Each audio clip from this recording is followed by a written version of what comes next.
Hello there, and welcome back. Today, we're going to be making baby back ribs in our home oven. And I know what you're thinking, but truly, you need a smoker or some kind of fancy outdoor equipment to make good ribs. And yes, those things do make ribs well, but it is possible to make ribs from the comfort of your own home. And I'm going to show you how to do it.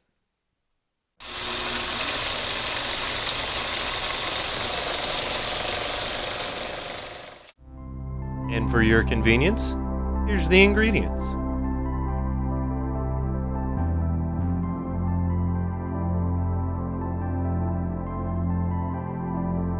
Ribs. Ribs. Ribs. Ribs. Baby back ribs. What a treat. What a flavor. Perfect for any family gathering or when you have friends over, but a bit of a chore if you don't have a backyard or a bunch of fancy equipment. And I'm here to tell you that you don't need all that to make delicious ribs.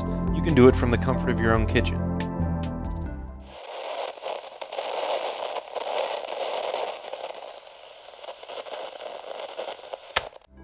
To start the process, we're going to need to make a little bit of a boat out of aluminum foil.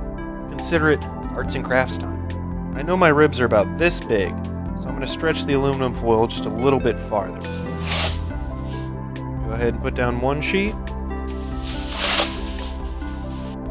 and then a second sheet over the top of that. The reason I'm doubling up on this base is so that when I fiddle around with the ribs, it's not going to rip and lose all the juices that I'm going to need later. Just trust me on this. I'm going to go ahead and fold these back sides up, like so. Do the same thing to this front side. Then on this in bit, as I fold it up, I'm just going to kind of pinch this outside out so that it makes a little angle that I can then fold in on itself. And I'm going to do this to all sides of the aluminum foil until I end up with a little boat. Then I'm going to go ahead and put my ribs in my little boat. Move on to the next step. You just touched raw meat. Go and wash your hands or change your gloves. I've already prepared my dry ingredients to go on the ribs. Now we're only going to need half of this, and I'll explain why later. So just guesstimate about what half is and sprinkle it over the top of your ribs and try and only get it on the ribs.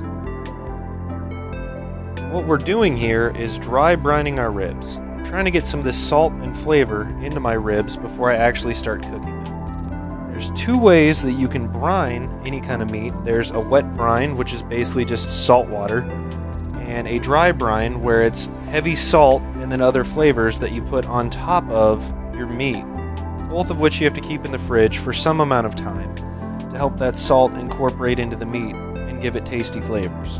So once I'm done coating this meat in the brown sugar flavor explosion, I'm going to go ahead and put it in the fridge for about an hour or until the top starts to look a little liquidy, I guess you would say. You'll see once I get there how it looks. It's really simple though. You just try and get the tops all covered up. You could put seasoning on the bottom, but we're going to be adding a liquid to help kind of steam and add flavor, and you don't really have to. You can if you're more comfortable with it or you want to make sure you get flavor everywhere, but this will work just fine. I used about half of my dry ingredients, so I'm just going to set these aside. We won't need them for quite a while. And you can put this bad boy on some kind of sheet tray or something of the sort to put it in the fridge. I don't have one that's going to fit, so I'm just going to put it in like this and be very careful. And this is going to sit in the fridge for anywhere from 30 minutes to an hour. It just depends. You'll see what it looks like at the end. Just try and match that. And what a difference that made. I had it in the fridge for about an hour, and you can see how different it looks from before. Now, one of the reasons we dry brine our meat, right, is so that the salt can pull the moisture out of the meat, create the brine, and then the meat reabsorbs it. And what this is going to do is help introduce salt and flavor into your meat, but it's also going to help the skin crisp up as it's cooking so that we don't get a really soft, gross texture to the top part of our ribs. You want a nice snap, and you want it to try and pull off the bone. I'm pretty sure that's what everybody looks for in some good ribs. I've got my wet ingredients that I'm going to go ahead and add just to the bottom of these ribs. Not on top, just on the edge. And what this is going to do is help them get soft and tender and exactly how we want them to help them fall off the bone. I know there's big controversy in the rib community about boiling your ribs, and this is going to be kind of a mix between boiling and regular cooking. It just works really well in a home oven, and as it's cooking, this boat is going to catch all the juices that are released from the meat. And what we're going to do later on is take those juices and reduce them down to create a glaze to finish our ribs off with. We've let it sit in the fridge with our dry rub and let it dry brine. We've got our liquid in the bottom of the pan. Now all we need to do is cover it with another piece of aluminum foil to create kind of like a steam tray, or a steamboat if you will. And to do that, I'm just going to take another piece of foil and gently put it over the top, doing my best not to crumple the inside boat because I don't want the ribs to boil in all that liquid. I just want it to steam and start capturing some of the flavors, impart some of their own flavors onto the meat, and help it cook. And there you go. We're still going to let these ribs go low and slow. I want to cook them at 225 for about 3 to 3.5 hours to give the meat plenty of time to soften up and create that nice fall off the bone effect. And then I'm going to take all the juices out of this little boat, put them in a saucepan and reduce it. But I'll meet you at that point when we're there. And away we go.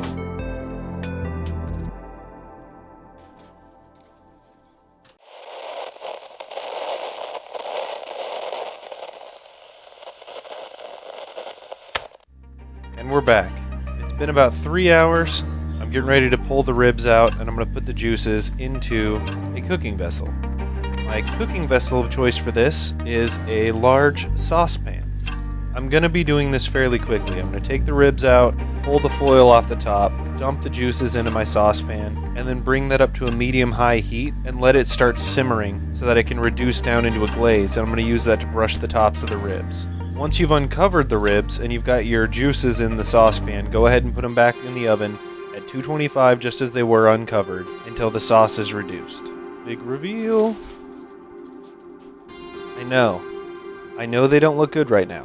I know this looks really weird and they don't look like good ribs. Just trust me, we're getting there. I'm going to make kind of a little pour spout over here so I can get it into the saucepan easier.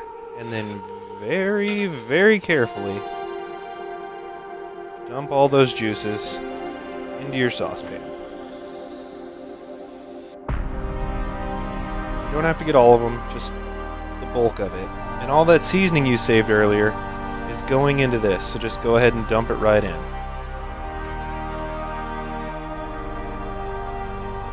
Get that a little mix in. And the reason I'm adding that brown sugar and the rest of those seasonings in here is so that as the sauce reduces, it caramelizes the sugar and turns it into a glaze that I can then use to brush over the ribs and give it the look that you want and that nice skin snap and the sticky rib feeling. Just be careful not to overheat the sauce because it'll try and boil over or it'll burn the sugars and give it a really weird taste. Also keep an eye on where the line is in the saucepan because we're going to want it to reduce by a little over half. So just try and keep in mind where you started so that you can roughly estimate what that is. And it's probably going to take anywhere from 15 to 20 minutes to reduce down, somewhere in that range. Just keep an eye on it, stay around because it's going to try and boil over as the sugars caramelize and the water boils out. Just be mindful of that. The biggest reason I cook the ribs in this fashion is so that I can save all these juices and reduce them into the glaze that goes over the top, because I just spent 3 hours making these ribs and I'm not about to throw away these juices. I'm going to find a way to rework them in some way and put all those delicious flavors I just worked so hard on right back into those ribs so that they taste even better when they're done. Give it a stir and reduce the heat just a little bit. It's reduced by a little over half now. I can go ahead and turn the heat off and move it off of this burner. And now what I'm going to do is pull my ribs out and use my sauce to glaze them. But before I put them back in the oven, I'm going to put the oven on broil at 300 degrees so that there's top heat on the ribs and it'll help caramelize and create a crispy top, delicious set of ribs. All those delicious flavors right back into your ribs. And I'm just using a silicone brush for this. back in they go. And I'm going to repeat that process every 3 to 5 minutes, or until the top of the ribs start to bubble from the sugar caramelizing, and just take it out, rebrush it, put it back in, so on and so forth, and you'll be able to see the difference from when I just pulled it out then to when they're finally done. Another little brush. Back into the oven. Give it another little brush.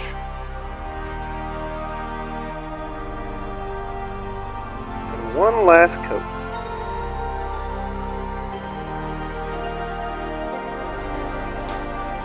I'm going to let those go just a little bit longer on this last cycle.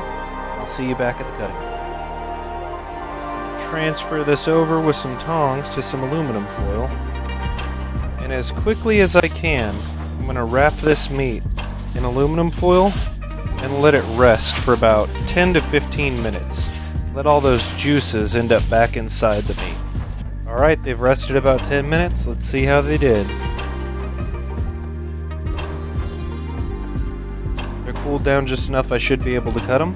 Let's see how I did.